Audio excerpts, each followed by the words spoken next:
Hello दोस्तों, कैसे हैं आप सब। स्वागत है आप सभी का कॉमिक वर्ल्ड चैनल पर। तो चलिए दोस्तों, शुरू करते हैं मनोज कॉमिक्स में मकड़ी रानी सीरीज की कॉमिक देवता का अभिशाप का दूसरा और अंतिम भाग। मैं इसके पीछे जाती हूँ, तुम लोग अल्बर्टी की खबर लो। और फिर मकड़ी रानी के नजरों से ओझल होते ही अजय, विजय और टेंगू दौड़ते हुए अल्बर्टी के कमरे में जा पहुंचे। लेकिन कमरे में अल्बर्टी को बुरी तरह घायल देख वे तीनों बुरी तरह चौंक उठे। अगले ही पल वे तीनों अल्बर्टी के निकट पहुंचे। अभी जिंदा है, लेकिन हत्यारा यहाँ तक पहुंचा कैसे? वो देखो, पीछे की खिड़की खुली है। फिर तीनों खुली खिड़की के निकट पहुंच गए। यहां तो दूर दूर तक कोई नजर नहीं आ रहा। अब क्या होगा? तभी अल्बर्टी की कराहने की आवाज उभरी। आह! कराहने की आवाज सुन अजय, विजय और टिंगू हत्यारे की चिंता छोड़ अल्बर्टी के करीब आ गए। धोखा? कैसा धोखा? किसने दिया तुम्हें धोखा? अल्बर्टी साहस जुटाते हुए बोला। मेरा अंत आ गया है। मरते वक्त मैं तुम लोगों से झूठ नहीं बोलूंगा। मैं कुछ नहीं छुपाऊंगा। तुम कहना क्या चाहते हो? जो कहना चाहते हो कह डालो, हम तुम्हारे हत्यारे को जरूर सजा दिलाएंगे। अल्बर्टी ने लड़खड़ाते स्वर में कहना शुरू करा। वो लोग बड़े खतरनाक किस्म के मुजरिम हैं। पुलिस उनकी तलाश में है। मैंने झूठ कहा था कि प्रोफेसर ने मुझे तुम लोगों तक पहुंचाने के लिए कोई चिट्ठी दी थी। तो वह चिट्ठी जो तुमने हमारी दीदी को दी थी, तुम्हें किसने दी थी? वह चिट्ठी उन्हीं लोगों ने मुझे दी थी। उन्हीं के कहने पर मैं यहाँ आया था। ओह, समझा। वे लोग जिन्होंने तुम्हारा अपहरण करने का दिखावा किया था वास्तव में तुम्हारे ही साथी थे? हाँ, उस समय तो वो मेरे ही साथी थे, पर कुछ दिनों पूर्व मैं उन्हें जानता तक न था। अल्बर्टी ने विस्तार से बताना शुरू किया। उस रात जब मैं अपनी जिंदगी से बेवश अपनी कॉटेज में लेटा हुआ था, वे चारों शैतान मुझसे मिलने मेरे पास आए। कौन हो तुम लोग? समझो तो तुम्हारी जिंदगी वरना मौत। मैं समझा नहीं। हम समझाते हैं। उन्होंने मुझे बताया। तुम प्रोफेसर को वानर मानवों की कैद में छोड़कर भाग तो आए, परंतु मौत अब भी तुम्हारा पीछा कर रही है। वानर देश के रक्षक तुम्हारी तलाश में यहाँ तक आ पहुंचे। यह बात हम इसलिए जानते हैं क्योंकि उन्होंने हमसे तुम्हें पकड़वाने में मदद मांगी है। इस काम के बदले वो हमें मुंह मांगा धन देने के लिए तैयार हैं, लेकिन हम नहीं चाहते तुम उनके हाथ लगो। मैं आप लोगों का एहसानमंद हूँ, लेकिन फिर भी मैं बच नहीं सकता। देवता का अभिशाप मुझे मार डालेगा। तुम चाहो तो देवता के अभिशाप से मुक्ति मिल सकती है। वो कैसे? तुम्हें एक काम करना होगा। अगर तुमने सफलतापूर्वक अपनी जिम्मेदारी निभाई तो तुम न केवल देवता के अभिशाप से मुक्त हो जाओगे, बल्कि तुम्हारी बाकी जिंदगी भी ऐशो आराम से गुजरेगी। हम तुम्हें माला माल कर देंगे। मैंने उत्सुकता से पूछा, मुझे क्या करना होगा? तुम्हें यह खत लेकर हमारी योजना के अनुसार मकड़ी रानी के खुफिया अड्डे तक पहुंचाना होगा। मकड़ी रानी? हाँ, मकड़ी रानी ही वह शख्सियत है जो तुम्हें इस बीमारी से मुक्ति दिला सकती है। मकड़ी रानी एक महान वैज्ञानिक भी है। वह इस बीमारी से मुक्त रहने की दवा जरूर ईजाद कर लेगी। देवता के अभिशाप को तुम बीमारी कहते हो? हम इस बारे में काफ़ी जानकारी हासिल कर चुके हैं और इस नतीजे पर पहुंचे हैं कि वे कोई विशेष तरह के कीटाणु हैं जो मानव के रक्त में घुसकर मानव हार्मोन्स में ऐसा परिवर्तन ले आते हैं। ओह, लेकिन मुझे इस बीमारी से मुक्त कराकर तुम्हें क्या मिलेगा? हमें वह दवा मिलेगी जिससे उन कीटाणु के प्रभाव से मुक्त रहा जा सके। अब तुम ये भी ज़रूर जानना चाहोगे कि उस दवा को लेकर हम क्या करेंगे। सुनो, दरअसल काफ़ी समय से हमारी नज़र वानर देश की हीरो मणिक जड़ित मूर्ति पर है। उस मूर्ति की कीमत करोड़ों रुपए है। मैं उन शैतानों का इरादा तुरंत भाग गया। वे उन कीटाणुओं से मुक्त दवा रहने की दवा पीकर वानर देश में दाखिल होकर देवता की मूर्ति को उड़ाने के चक्कर में थे। उन्होंने मुझे बताया कि प्रोफेसर प्रभाकर के मकड़ी रानी से अच्छे संबंध हैं। उन्हें विश्वास था कि उनका दिया हुआ पत्र पढ़ने और मेरे इस हालत में अपनी आप बीती सुनाने पर मकड़ी रानी अवश्य प्रोफेसर प्रभाकर की मदद के लिए बेचैन हो उठेगी। अतः उनकी योजना अनुसार मैं यहाँ आ पहुंचा, किंतु न जाने कैसे वानर देश के रक्षकों को भनक मिल गई। उस रात जब मैं ब्लैक टावर की तरफ आ रहा था, तब एक रक्षक मेरा पीछा कर रहा था। मैंने अपनी रिस्ट वॉच पे फिट ट्रांसमीटर के जरिए उन शैतानों को इसकी खबर कर दी थी। अल्बर्टी के खामोश होते ही अजय उत्तेजित स्वर में बोला। और उन हत्यारों ने काले वानर मानव की हत्या कर अपने रास्ते का कांटा साफ कर दिया। और इसी रिस्ट वॉच से युक्त ट्रांसमीटर से तुमने उन्हें दवा मिलने की जानकारी दी। वे खिड़की के रास्ते यहाँ दाखिल हुए और तुम्हें बुरी तरह घायल कर दबा ले उड़े, क्योंकि उन्हें अब तुम्हारी कोई ज़रूरत नहीं रही थी। वे ये भी जानते थे कि वानर मानवों को तुम्हारे यहाँ होने का पता चल चुका है, और अगर तुम जीवित रहे तो वानर देश के रक्षक उनके भी दुश्मन बन जाएंगे। पर अल्बर्टी ने कोई जवाब नहीं दिया। उसकी गर्दन एक तरफ ढलक गई थी और आंखें पतरा चुकी थी। ये तो मर गया। बहुत बुरा हुआ। अगर कुछ देर और जिंदा रहता तो अपराधियों के ठिकाने का पता लग जाता। तभी परेशान होने की जरूरत नहीं है दोस्तों। मकड़ी रानी की आवाज़ सुन अजय, विजय और टिंगू अपनी एड़ियों पर घूम गए। दीदी, आप आ गई? वह वानर मानव? वह वानर मानव मेरे हाथ से बचकर निकल ही गया। शायद वह अकेला नहीं था, उसके अन्य साथी बाहर मौजूद रहे होंगे। उधर वानर मानव हाथ से निकल गया और इधर अल्बर्टी भी मर गया। लेकिन अल्बर्टी ने मरने से पहले जो कुछ बताया आप सुनेंगी तो मैं सब सुन चुकी हूँ, कुछ बताने की ज़रूरत नहीं। मेरे ख्याल से हमें जल्द से जल्द अल्बर्टी के हत्यारों का पता लगाना चाहिए। मैं जानती हूँ वे सीधे वानर देश जाएंगे, क्योंकि दवा के पीने के बाद वे वानर देश की बीमारी की तरफ से निश्चिंत हो चुके हैं। अतः व्यर्थ में समय गंवाने के बजाय वानर देश में के सफ़र की तैयारी में जुट जाना चाहिए। लेकिन वानर देश जाने से पहले आपको दवा फिर तैयार करनी पड़ेगी। नहीं, इसकी ज़रूरत नहीं पड़ेगी, क्योंकि असली दवा अब भी मेरे पास सुरक्षित है। क्या? दरअसल जो दवा मैंने अल्बर्टी को दी थी वह दवा नहीं, शरबत था। क्योंकि अल्बर्टी द्वारा दिए गए प्रोफेसर के पत्र की जांच करने के बाद मुझे उसके जाली होने का पता चल गया था। वो कैसे? क्या आप प्रोफेसर की हैंडराइटिंग से वाकिफ़ हैं? नहीं, लेकिन सौभाग्य से प्रोफेसर का एक पत्र मेरे पास मौजूद था। यह पत्र बहुत पहले प्रोफेसर ने मुझे लिखा था। उससे अल्बर्टी द्वारा दिया गया पत्र मिलान करने के बाद असलियत सामने आ गई। अल्बर्टी के द्वारा लिखे गए पत्र में क्या लिखा था दीदी? उस खत में वानर देश की बीमारी का जिक्र करते हुए उससे मुक्त रहने की दवा तैयार करने का मुझसे अनुरोध किया गया था। इसी बात ने मुझे संदेह में डाल दिया। अगर प्रोफेसर को बीमारी के बारे में पता होता तो वे वानर देश में कदम ही क्यों रखते? इसलिए मैंने उस पत्र की जांच की। लेकिन अपराधी ने जाली पत्र तैयार करते वक्त शायद ये सोचा ही नहीं था कि मैं उस पत्र की जांच भी कर सकती हूँ, जबकि वह जानता था कि प्रोफेसर से आपके घनिष्ठ संबंध हैं। इसलिए तो कहते हैं अपराधी कितना ही चालाक और बुद्धिमान क्यों ना कहीं चूक ही जाता है। तभी मकड़ी रानी आदेशात्मक स्वर में बोली, मुझे विश्वास है अभी वे अपराधी रास्ते में ही होंगे। रात होने से पहले वे वहां तक नहीं पहुंच सकते। तुम लोग अपने माता पिता से इजाज़त ले शाम तक यहाँ पहुंच जाओ। तब तक मैं वानर देश का एक नक्शा और हेलीकॉप्टर का प्रबंध करती हूँ। ओके दीदी। उधर शाम ढले वे लोग एक काले रंग की मैटाडोर में लंबा सफ़र तय करके नीलगिरी के मध्य तक पहुँच गए। बस यहाँ से आगे का सफ़र हमें पैदल ही तय करना होगा। लेकिन डॉन, अब तो अंधेरा हो रहा है। अंधेरे का लाभ उठाकर ही तो हम बेरोक टोक वानर जाति के रक्षकों की नजरों से बचकर देवता की गुफा तक पहुंच सकते हैं। दिन के उजाले में वहां जाना मौत को दावत देने के समान होगा। लेकिन तुमने तो कहा था वानर जाति के लोग तुम्हें अपना मित्र समझते हैं।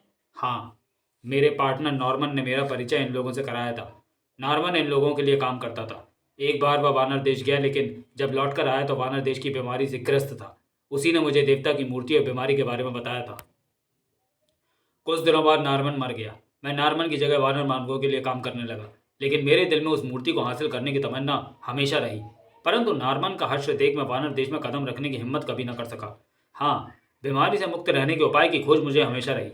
फिर वह दिन आया जब वानर देश के रक्षकों ने मुझसे अल्बर्टी की खोज में मदद मांगते हुए प्रोफेसर और उसके साथियों के बारे में बताया। प्रोफेसर का नाम सुनते ही मेरे दिमाग में मकड़ी रानी का नाम गूंज उठा और मेरे दिमाग में एक योजना ने जन्म लिया। उस योजना की सफलता तुम लोगों के सामने है। तुम्हारी योजना का जवाब नहीं डॉन। अब हमें लगता है तुम्हारी योजना में शामिल होकर हमने कोई भूल नहीं की। अब बहुत जल्द वानर देश के हीरे मणिक जड़ित देवता की मूर्ति हमारे कब्जे में होगी और हम दुनिया के बड़े अमीर बन जाएंगे। हा हा हा हा।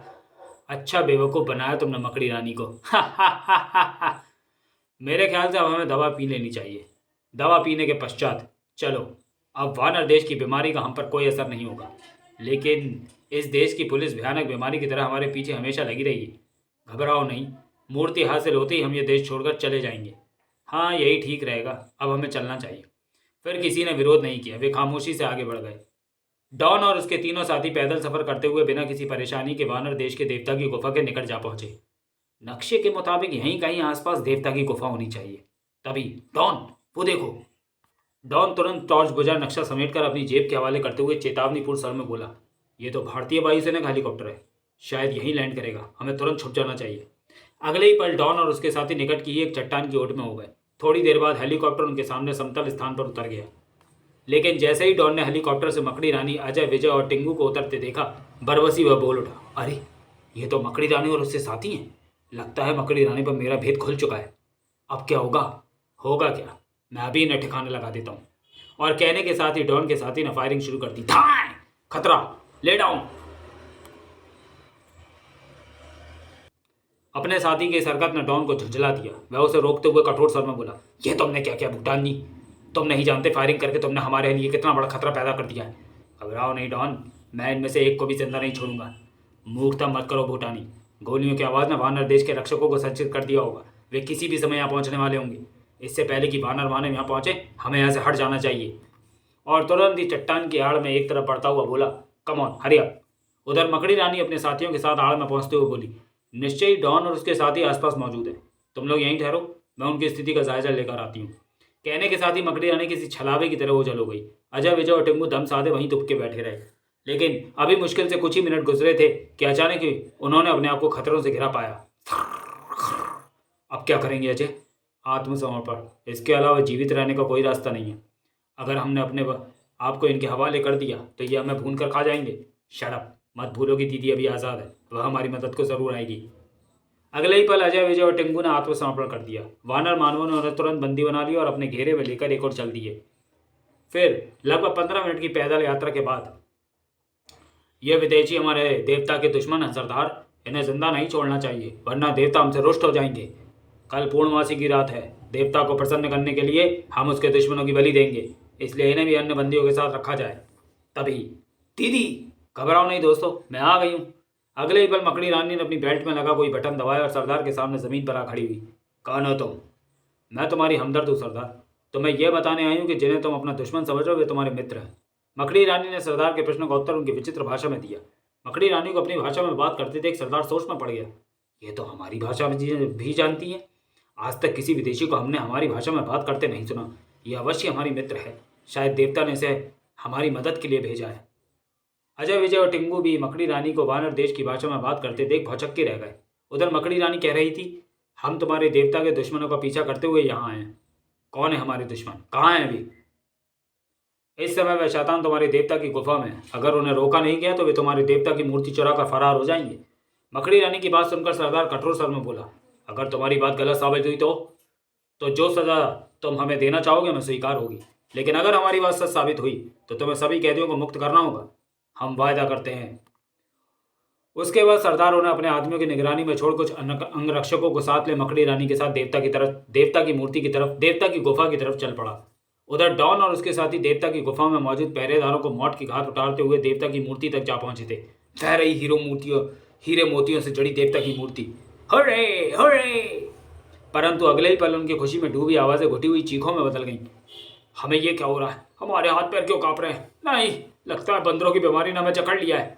अपने शरीर में हो रहे परिवर्तन को देख डॉन के साथियों का चेहरा भय से पीला पड़ गया। अगले ही पल उनके दिमाग में डॉन के प्रति अविश्वास जाग उठा। भूटानी, डॉन ने हमें उल्लू बनाया है। असली दवा वो खुद पहले ही पी गया और हमें नकली दवा पिलाकर संतुष्ट कर दिया। हाँ, वह अकेले ही इस मूर्ति को हड़पना चाहता है। हाय, अब हमारा क्या होगा? अगर मूर्ति हमारे हाथ नहीं आई तो हम डॉन के हाथ भी नहीं लगने देंगे। और दूसरे ही पल भूटानी और उसके साथियों ने डॉन पर गने तान दी। हम तुम्हें जिंदा नहीं छोड़ेंगे धोखेबाज कमीने। धोखा? मैंने नहीं, मकड़ी रानी ने किया है भूटानी, मुझ पर विश्वास करो। इससे पहले कि भूटानी कुछ कहता आते हुए कदमों की आवाज सुन डॉन बोल उठा, लगता है वे लोग इधर ही आ रहे हैं। इससे पहले कि वे लोग यहाँ पहुंचे हमें आपसी मतभेद खत्म कर मूर्ति लेकर यहाँ से निकल जाना चाहिए। लेकिन अभी डॉन चबूतरे के पास पहुंचे ही तक एक तीर सनसनाता हुआ डॉन की पीठ में धंसता हुआ दिल को चीर गया। डॉन का हाथ देख भूटानी और उसके साथियों ने पोजीशन लेनी चाहिए, लेकिन हाय ओई। तभी मकड़ी रानी उनके सामने प्रकट हुई। खबरदार, अगर तुम में से किसी ने गलत हरकत करने की कोशिश की तो उसका भी वही अंजाम होगा जो डॉन का हुआ है। मकड़ी रानी को सामने देख भूटानी और उसके साथियों के हौसले पस्त हो गए। वे मकड़ी रानी के पैरों पर गिड़गिड़ा उठे।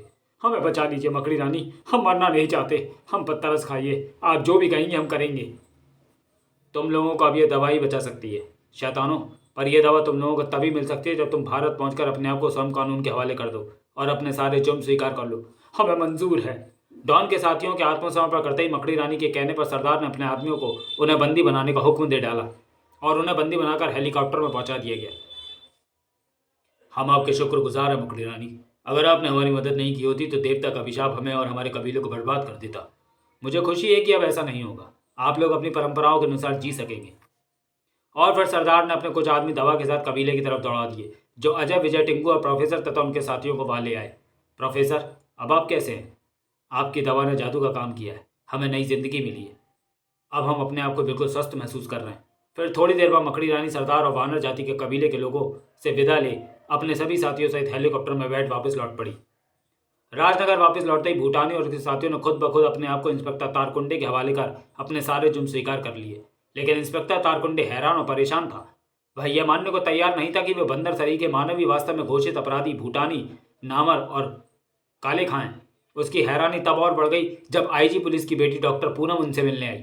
डॉक्टर पूनम, आखिर आपको इन बंदरों की गिरफ्तारी का कैसे पता चला? आप इनसे क्यों मिलने आई? इंस्पेक्टर तारकुंडे, मुझे यहाँ इसलिए भेजा गया है ताकि मैं इनकी असली सूरत आपके सामने ला सकूं। किसने भेजा आपको? मकड़ी रानी ने।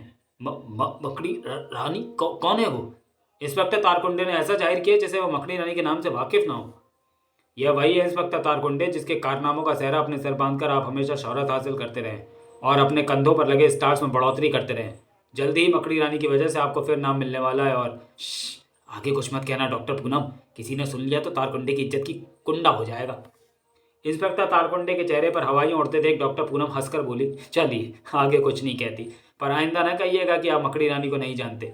नहीं कहूँगा, नहीं कहूँगा, मेरे बाप की तौबा, गलती हो गई। याद रखिएगा, ऐसी गलती आइंदा ना हो, ओके? डॉक्टर पूनम के जाने के बाद अगर मकड़ी रानी को भेड़ियों में जकड़कर जेल की हवा न खिला दी तो मेरा नाम भी इंस्पेक्टर तारकुंडे नहीं, समाप्त। तो चलिए दोस्तों, वीडियो को यहीं समाप्त करते हैं और मिलते हैं मकड़ी रानी सीरीज की किसी अगले कॉमिक्स में अगले वीडियो में। तब तक के लिए धन्यवाद।